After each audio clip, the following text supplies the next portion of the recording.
Баршаңызға қайырлы күн достар. Бүгін сіздерге корейский чимчи капустасын қалай дайындаймыз жолын көрсететін боламын.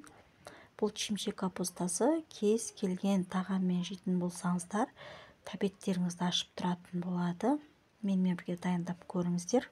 Сіздерге ұнайтынына сенімдімін. Ол үшін біз ең алдымен капустамызды тұздап алу керекпіз. Міндетті түрде қайнап суыған суымызға, менде бұл жерде 4 литр суға 4 ас қасық тұз қостым. Сіздер капустаның салмағына байланысты, мысалы 3 килограмм, 5 килограмм болса, сонша сумен сонша қасық тұз қосасыздар. Енді бізге капуста, укроп және де бір бас чеснок керек болады. Ең алдымен капустамызды екіге бөліп, ортасындағы мына қатты жерін алып тастайтын боламыз. Бұл бізге қажет емес. Екі жағында ойып алып тастайтын боламыз.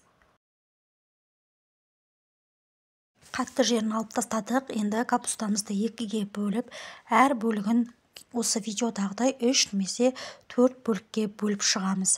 Міне барлығын осылай бөліп алдық. Менде осы жерде 2 капуста, яғни 2 килограммнан 4 килограмм капуста бар. Енді мына қатты бөлігі бізге керек емес. Қазір осы капусталарымызды жаңағы тұз қосылған суымызға салып қоятын боламыз. Чимчи тұздауға міндетті түрде пластмасс қолданамыз. Үлкен пластмасс шелек немесе осындай мен сияқты пластмасс үлкен тегене пайдалансаңыздар болады. Себебі темір немесе эмаль тіс пайдалансаңыздар, одан темірдің дәмі шығып, қарайып, кейін ол ыдысты басқа тамаққа қолданылмай қалуларыңыз мүмкін. Сондықтан да міндетті түрде пластмасс тіс пайдаланыңыздар. Капустаны осылай салып аламыз, арасын ашып, одан кейін чесногымызды, укропымызды салып, кезек-кезек осылай салып шығатын боламыз. Қатты басып отырып саламыз, одан кейін үстіне жаңағы тұзды суымызды құятын боламыз.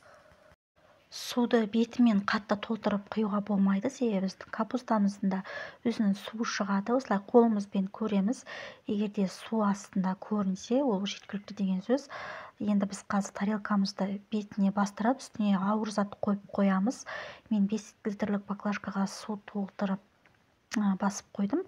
Енді осылай біздің осы капустамыз 5 күн тұру керек, яғни салқын жерде тұрса дұрыс болады.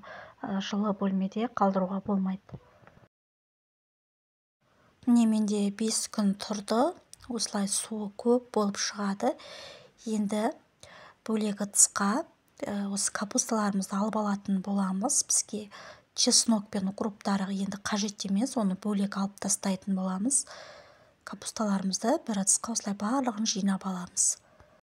Міне капустаны суынан ажыратып алдым. Енді бұл капустадан қалған суды төгуге асықпаңыздар. Қазір бізге ол керек болады. Енді капустаның ортасына жағатын канкочи соусын дайындайтын боламыз. Ол үшін бізге 5-6 дана тәтті бұрыш, 3-4 дана ащы қызыл бұрыш, 7-8 дана чеснок және де тұз бен қант қажет болады.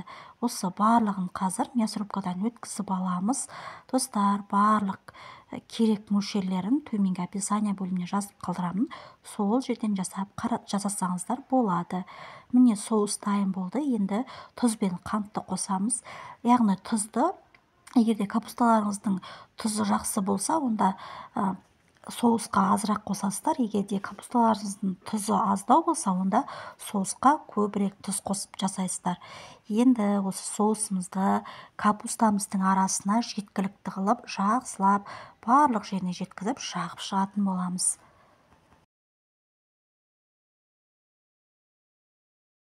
Мен соусты капустаның барлық жеріне жағып шықтым. Енді капустадан қалған суды құйып жатырмын.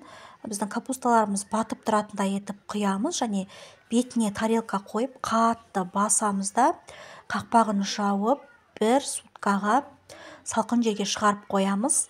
1 күннен кейін біздің чимчи капусталарымыз дайын болады. Міне достар, осымен біздің чимчи капустамыз дайын болды.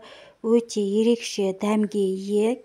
Кез келген тағаммен жесеңіздер, тәбеттеріңізді одан әрі аша түседі. Бізге өте қатты ұнады. Сіздерге де міндетті түрде жасап көруге кеңес беремін. Міндетті түрде жасап көріңіздер. Видео ұнаса лайк басып қойды ұмытпаңыздар. Сіздермен болған мен Айзат. Келесі кездескенше сау болыңыздар.